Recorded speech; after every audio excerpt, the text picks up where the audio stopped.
사람들이 왜 이런 거 있잖아요. 나는 죽을 때까지 지적이고 싶다의 저자 양원근 작가님 모시고 이야기 나눠보도록 하겠습니다. 작가님 모르시면 자기소개 한번 할까요? 네, 안녕하세요. 반갑습니다. 저는 출판 기획을 전문으로 하고 있는 엔터스 코리아 대표이자 그리고 책 쓰기가 이렇게 쉬울 줄이야 부의 품격, 그리고 이번에 6주 연속 1위를 하고 있는 나는 죽을 때까지 지치고 싶다의 저자 양원근입니다. 안녕하세요. 반갑습니다. 네, 저도 만나서 좀 네, 반갑습니다. 그 지난번 그 부의 품격책이 굉장히 잘 됐잖아요. 네. 네, 근데 이번에 어떻게 좀 이런 철학 관련 책들을 쓰시게 된 거예요? 사실은 제가 책을 한참 읽을 때에 제가 5년간 거의 미친 듯이 책을 읽을 때가 있었거든요. 네. 그때 제가 철학책을 굉장히 많이 읽었습니다. 그래서 동양, 서양, 주로 이제 서양 철학책을 많이 읽었죠. 네. 예. 근데 그러면서 이제 이번 책을 쓰시면서 뭔가 어떤 메시지를 좀 남겨주고 싶었던 거예요? 사실은 요즘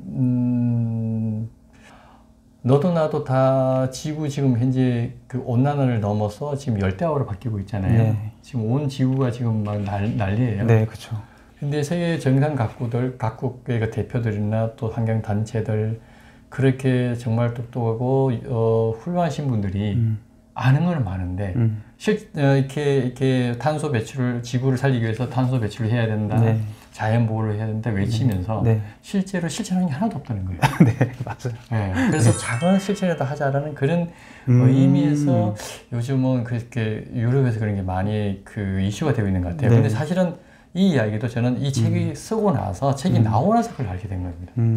어떻게 보면 저는 좀 신기하게도 내가 이쯤에서는 좀 우리가 책은 많이 읽고 지식은 많이 쌓아놓는데 실제 사실은 사람들이 실천하지 않는 그런 사람들이 많잖아요. 네. 네. 그래서 자기 그것을 어떤 장식물처럼 생각하는 사람들. 네. 네. 그래서 나는 이 제목을 지을 때에 그래서 많은 분들이 지식만 쌓고 실천하지는 그런 사람이 아닌 정말 실천하는 지행일치의 삶을 사는 그런 지성이 됐으면 좋겠다는 의미에서 이 책을 쓰게 된 거고 또 그리고 이 제목을 또 제가 짓게 된 겁니다. 여기서 이제 지적이고 싶다라는 게 우리가 뭐 책을 많이 읽고 똑똑해지자 이게 아니고 이제 그 똑똑해진 건 기본이고 그걸 넘어서서 행동하자. 그렇죠. 여기까지 담는 거군요. 예. 그 실제로 그 작가님께서 철학 전공자는 아니시죠? 그렇죠. 철학은 제가 사실 전공한 사람이 아니고요. 네. 제가 아까도 말씀드렸듯이 한 5년 동안 미친 듯이 책을 읽을 때에 책에 빠져 있을 때 그때 철학책을 많이 읽었는데요. 철학이 너무 좋아서 서양 철학과 동양 철학책을 수없이 읽고 단연간 철학 공부를 한 게 답니다. 그렇다고 제가 철학에 대해서 깊이 있게 아는 것도 아니고 또 안다고 해서도 안 되겠죠. 공자가 말한 것처럼 아는 것을 안다고 하고 모르는 것을 모른다고 하는 게 참으로 안다고 할 수 있듯이 내가 무엇을 모르고 무엇을 아는지 깨닫는 자세가 더 중요하다고 생각합니다.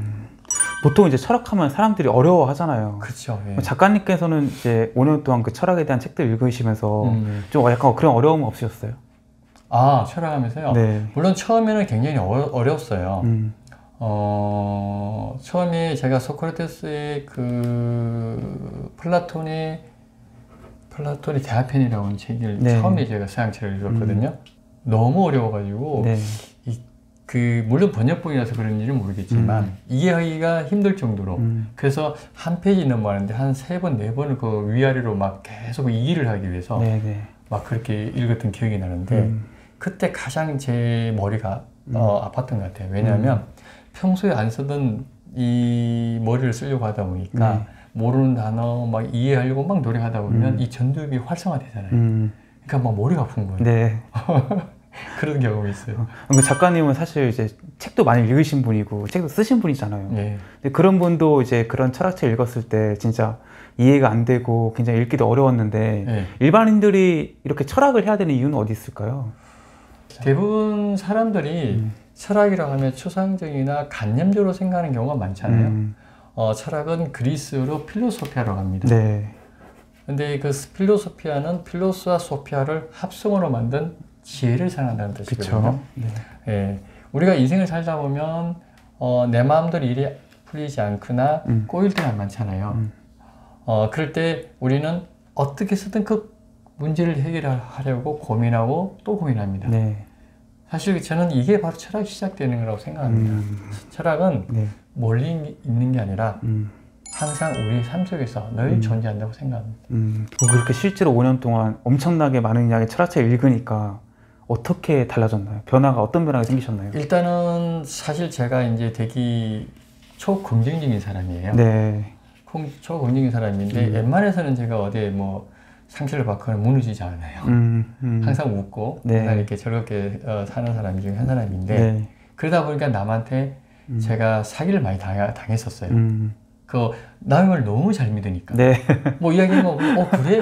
네. 바로 실천하는, 바로 네. 행동하는 그런 이제 성격이 좀 급하다 보니 네. 그런 게 많았었는데 철학을 하면서 제가 좀 달라진 게 있다면 그런 부분에서 좀 내가 좀 더 본질을 파악할 수 있는 그런 힘이 생기다는 거죠. 그러니까 이성의 힘이랄까요? 네. 예, 그래서 사람들이 왜 이성이 잠들면, 네. 즉 이성이 마비가 되면 괴물이 되잖아요. 네, 맞아요. 예, 그래서 그런 부분이 좀 많이 발달되고, 그래서 저는 여기서 한 가지 덧붙이자면, 네. 정말 긍정적인 사람들은 서양철을 하면 참 좋아요. 그런 부분에서 자기 보완되는 부분이 있잖아요. 자기의 네. 부족한 부분을. 네. 근데 만약에 원래 비판적인 사고를 갖고 있고 네. 부정적인 사람이 가득 찬 사람, 네. 즉 의심이 많은 사람은 네.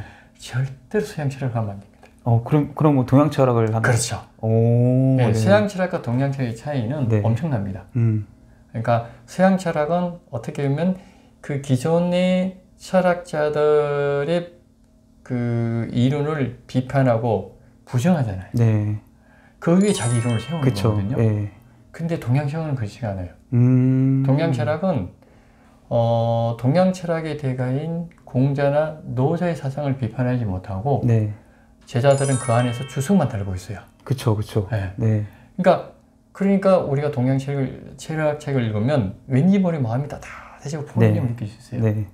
모든 걸 받아들이는 포용하는 그런 어떤 내용, 내용들이 있잖아요. 근데 서양 철학은 기존 철학자들을 계속 부정하고 비판을 해야 되잖아요. 그래야 자기 이론을 세울 수 있는 거잖아요. 그러니까 칼로 쪼개서 막 쪼개요. 어떤 철학자든지 그쵸. 자기 스승인 사람도 막 쪼개는 게 막 네. 칼질하고 하는 게 이 서양 철학이거든요. 네. 그러니까는 굉장히 비판적이고 굉장히 그러니까 뭐랄까 원래 의심이 많은 사람이 진짜 또 의심을 꼈으면 계속 꼬리를 물면 어떻게 되겠어요, 그 사람이? 더 의심이 많아지죠. 네. 이제 보통의 사람들은 이제 삶에 어려운 문제가 생겼을 때 여행을 떠나잖아요. 그렇죠. 이 네. 여행을 떠나는 것도 뭔가 철학과 좀 관련이 있을까요? 그래서 저는 이렇게 생각해요. 여행은 짧든 길든 내가 살아온 기존의 일상에서 완전히 벗어나는 순간의 연속이잖아요. 그래서 여행은 저는 그 분주한 일상에서 잠시 떠나 멈춤과 여백 속에서 나를 발견하고 삶을 돌아보는 시간인 것 같아요. 네네. 또 어느 때보다 나와 마주하는 세상 그리고 자연과 사람을 생각하게 되고 네. 그래서 여행은 저는 여행을 하는 순간 우리 모두 철학자가 된다고 저는 생각하거든요. 생각을 많이 하기 때문에. 네.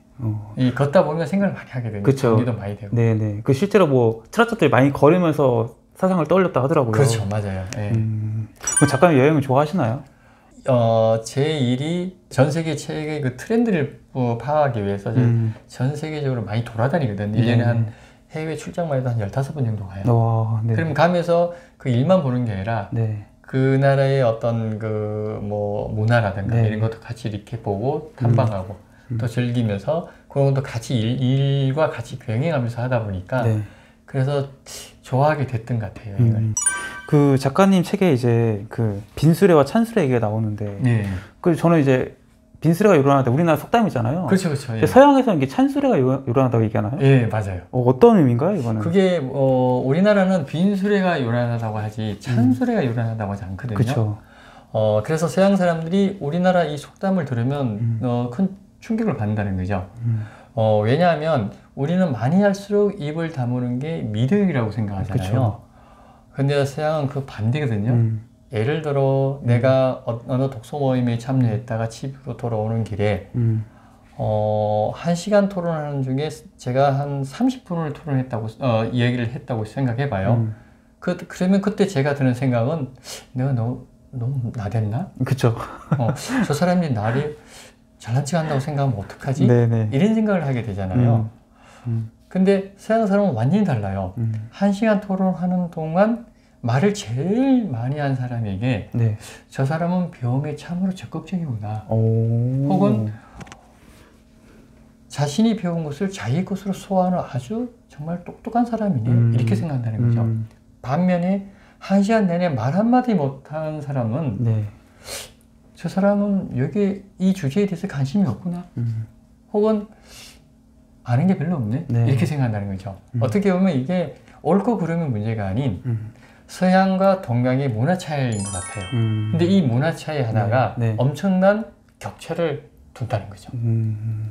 그 책에서 이제 빵으로 배를 채우기보다 책으로 정신을 채워라 라고 하셨어요. 아, 예. 어떤 이유에서 그런가요? 이 말은 에피쿠로스가 한 말인데요. 에피쿠로스는 육체적인 쾌락보다 정신적인 쾌락을 더 중요하게 생각했던 것 같아요. 왜냐하면 인간은 육체적 쾌락을 추구하는 욕구로부터 자유로울 수가 없잖아요. 그래서 너무 지나치면 오히려 안 좋은 결과가 나온다는 거죠. 예를 들어 배가 고파서 밥 한 그릇을 먹었는데 그 밥 양이 적어서 2그릇, 3그릇 더 먹는다고 해서 그 욕구가 채워지는 건 아니잖아요. 그쵸. 오히려 배가 너무 부르면 불쾌하게 느끼잖아요. 예, 그래서 육체적 쾌락은 선을 넘었을 때 불쾌로 바뀌지만 정신적 쾌락은 추구하면 추구할수록 예, 더 길고 깊은 기쁨을 안겨준다는 거죠. 그런 의미에서 에피쿠로스가 이런 명언을 남기지 않았나 하는 생각이 듭니다. 그럼 이제 좀 독서를 좀 생활하기 위해서 좀 어떻게 보면 좋을까요? 사람들이 왜 이런 거 있잖아요. 내가 책을 읽고 마음먹고 하려고 그러면 하다가 몇 번 하다가 안 되면 포기하는 경우가 있거든요. 예. 포기하지 않는 방법이 전 여러 방법이 있겠지만 사람마다 제가 사용했던 방법은 그겁니다. 제가 전 직원들 앞에서요 이런 상황을 얘기해 주면서 내가 충격받았다. 그동안 내가 책을 한 권도 안 읽는데 너무 부끄럽더라. 그래서 기획자로서 이건 진짜 말이 안 되지 않느냐.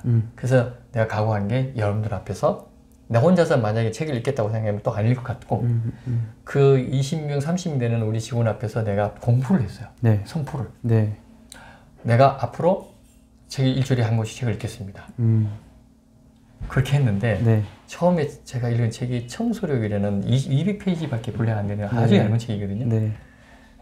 지금 제가 그 책 읽으면 한 2시간만 읽을 것 같아요. 근데 그거 읽는데 열흘 걸렸거든요. 열흘. 왜냐하면 내가 책을 생전에 안 읽었던 사람이 갑자기 책을 읽으려면 저는 10분 있다가 이렇게 책을 읽다가 저는 내가 좋은 모습을 계속 나를 발견하게 돼요. 그래서 제가 너무 한심하다. 야, 내가 이 정도밖에 안 되나? 이런 자책을 하면서 반성을 하게 되더라고요. 제가 워낙 좀 활동하는 걸 좋아하다 보니까 늘시 지그시 앉아서 이게 30분을 앉아있는 꼴을 못 보는 거예요. 그래서 꼭 한 10분, 20분 하다가 졸면 졸고 아니면 안 졸면 이게 막 좀이 쑤시니까 뭐라도 행동을 해야 돼요. 그래서 물도 한 잔 마시고 이러거든요. 그래서 너무 그게 내가 한심스러워서 스스로 제가 다짐한 거죠. 이번 주 토요일 날은 꼭 내가 무조건 1시간 앉아서 책을 읽게 놓으라고 각오를 하죠. 그래서 1시간 이제 시키려고 진짜 꼭 참고 읽었는데 저 깜짝 놀랐어요. 저는 1시간 겨우 지났을까라고 생각했는데 4시간 지났더라고요. 와, 몰입을 하셨군요. 와. 그래서 내가 이게 몰입이구나. 그래서 내가 그때 자신감이 막 엄청 생기더라고요. 나도 할 수 있구나. 나같이 동적인 활동을 좋아하는 사람이 이렇게 지그시 앉아서 4시간 동안 책을 읽을 수 있다는 게 너무 감격스럽고 너무 자신감이 넘치는 거예요. 그때부터 제가 1시간, 2시간 읽는 거는 기본으로 앉아서 읽더라고요. 이야. 그러니까 어떻게 보면 책만 피면 졸던 사람에서 그렇죠. 일주일에 4-5권을 읽는 사람으로 바뀐 거네요, 이게. 그렇죠. 그러면은 이제 작가님께서는 일반 책을 읽는 독자들이, 그러니까 책을 읽는 사람들이 글쓰기를 해야 된다 생각하세요? 글쓰기 하면 왜 좋으냐면요. 이제 책을 그냥 읽기만 하면 사실 남는 게 별로 없어요. 책을 읽다 보면 줄을 처음 치겠죠. 처음부터 그걸 막 자기 생각을 메모하고 하지는 않을 거예요. 네. 책을 처음 읽은 사람들은 네. 처음에는 줄을 긋고 어떤 감동이나 자기가 좋아하는 문장이나 이게 있으면 줄을 긋고 그다음에 그걸 끈 것을 그대로 필사를 하면 좋잖아요. 필사를 하다 보면 문장력이 생기요. 어휘력도 생기고 네. 한 10권, 20권 있잖아요. 그럼 그때부터 반박이 생깁니다. 저자가 쓴 책 모두가 다 옳은 내용은 아니잖아요. 네. 그러면 A라는 제자 있고 B라는 제자, A, B, C, D, E, Z까지 제자가 무수하게 많은데 A라는 제자 똑같은 내용을 가지고 A라는 제자는 이렇게 말하고 C라는 제자는 저렇게 말할 수가 있잖아요. 그럼 그 사람은 다 읽었을 거 아니에요. 네. 그럼 거기에 대해서 자기 생각이 또 정립이 돼요. 정리가 되고 그러면서 반박을 하게 되고 자기 생각을 넣게 되고 네. 그렇게 되는 거거든요. 그래서 그게 좀 필요하다는 거죠. 그럼 좀 이 글쓰기를 좀 쉽게 할 수 있는 방법이 있을까요? 글쓰기는 계속 책을 많이 읽고요. 독서를 많이 하고 아까 얘기했듯이 읽다 보면 자기가 어떤 생각나는 어떤 그런 어떤 문장이나 또는 메모를 자기가 느꼈던 것, 깨달았던 것을 그래서 한마디로 본깨적 하는 거죠. 네, 보고 네. 깨닫고 적용한다. 네. 그래서 그런 걸 그리고 글까지 하면 좋겠죠. 네. 그 이제 책에서 교양 속물 네. 그리고 젊은 지성인에 대한 얘기를 해주셨잖아요. 네네. 어떻게 보면 같다고 볼 수도 있고 좀 완전 다른 의미 같기도 한데 네. 어떻게 좀 차이가 있을까요? 그래서 교양 속물은 사실 니체가 한 말이거든요. 네. 이 말은 지적 허영심만 가득 채워놓은 사람들을 일컫는 말입니다. 책은 많이 읽고 지식은 많이 쌓았는데 네. 자기 삶의 변화는 없고 그것을 마치 장식물처럼 달고 다니는 사람들을 말하는 거죠. 그러니까 그래서 공부하고 배우기만 하는 것이 아니라 배운 것을 실천하는 지행일치의상 이것이 참된 지식인의 의미가 아닐까 저는 생각합니다. 작가님에게 뭔가 지식이라는 것은 실천을 포함하는 개념이군요. 그렇죠. 그러니까 지식인과 지성인과 완전히 다르거든요. 네. 지식인은 그냥 배우기만 하는 거죠. 그것을 실천하는 사람이 있고 실천 못하는 사람이 있거든요. 네. 예를 들어서 인간은 도덕적으로 이런 삶을 살아야 돼. 네. 책을 통해서 배웠어요. 네. 근데 도덕적인 삶을 살지 않고 반윤리적으로 산다면 어떻게 돼요?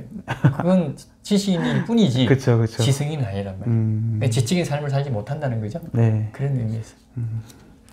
그 나는 나를 파괴할 권리가 있다. 저 이 문장이 되게 인상적이었는데 네네. 이건 좀 어떤 의미일까요? 네, 이거는 우리는 인간관계에서 어떤 일이 벌어지면 일단 다른 사람을 먼저 보고 네. 판단하고 비난하거나 평가하잖아요. 네. 나를 객관화하기도 전에 상대를 먼저 객관화해버리는 그런 고약한 습성을 갖고 있다는 거죠.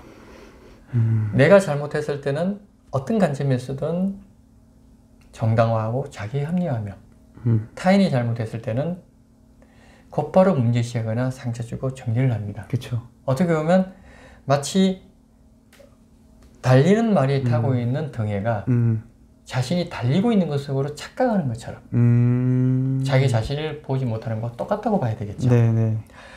니체가 나를 파괴한다고 했던 것은 바로 나 자신을 대상화해서 낱낱이 분석하고 반성하며 다음 단계로 나아갈 용기를 자신에게 부여하는 것을 의미했을 것입니다. 타인은 나를 판단할 수는 있지만 나를 네. 파괴할 수는 없습니다. 타인이 마구 나를 파괴하고 내가 타인을 마구 파괴할 권리가 없다는 거죠. 나를 파괴할 권리는 오직 나 자신에게만 있다는 겁니다. 제가 그래서 그런 의미에서 저는 이 부분을 내가 내용을 쓰지 않았나라는 생각이 듭니다. 이 고도라는 말이 좀 어려워가지고 다른 말로 바꿀 수 있을까요? 혹시? 예. 사실은 이 고도는 그 이제 안에 내용이 나오잖아요. 보면 사실은 지적인 삶을 사는데 우리가 꿈꿔야 할 고도는 사실은 지식인이 아닌 실천하는 참된 지성이라고 생각합니다. 저 역시 실천하는 참된 지성인으로서 영국의 시인인 존 키츠처럼 나의 저의 그 묘비에 여기 지성인의 삶으로 살다간 사람이 누구 있노라 라는 그런 묘비명이 새겨졌으면 하는 바람으로 저는 지금 현재 내가 기다리고 있는 고도가 아닐까 생각하고 있습니다. 작가님은 이제 죽을 때까지 나는 이제 내가 배우고 실천하는 삶을 그렇죠. 살고 싶으신 거군요. 그 이해는 폭력이다 예. 라는 말은 어떤 의미일까요? 이해는 폭력이라는 말은 상대에 대한 배려를 전혀 하지 않고 자기 스타일대로 상대를 내 시스템 안에 우겨넣겠다는 거와 똑같거든요. 예를 들어 제가 5라는 숫자를 품으려면 적어도 5 이상은 돼야 되겠죠? 네, 그렇죠. 3이나 4가 5를 품을 수는 없으니까요. 없죠. 예. 최소한 동등하거나 6이거나 7 이상은 돼야 상대방이 무슨 말을 하든 그것을 제가 받아들이고 수용할 수가 있습니다. 만약 본인의 숫자가 3이나 4밖에 안 되는데 무리하게 그것을 5를 포함시키려고 한다면 결국 파괴가 따를 수밖에 없습니다. 그래서 저는 니체가 말한 그 이해는 폭력이라는 것은 그런 의미에서 얘기한 것이 아닐까 생각합니다. 그럼 3이나 4는 자기의 뭔가 그릇을 더 키워야 되는 건가요? 그렇죠. 그게 이제 실천하는 지성. 그렇죠. 예. 근데 이제 보통 이제 사람들은 내가 2인지 3인지 모르고 5를 자꾸 품으려고 하잖아요. 그렇죠. 그런 게 있죠. 그 상황에서 어떻게 해야 될까요? 내가 2인지 3인지 알 수 있는 방법이 있을까요? 본인이 그건 깨달아야죠. 네, 본인이 깨달아야죠. 그게 이제 메타인지라고 하는 거죠? 네.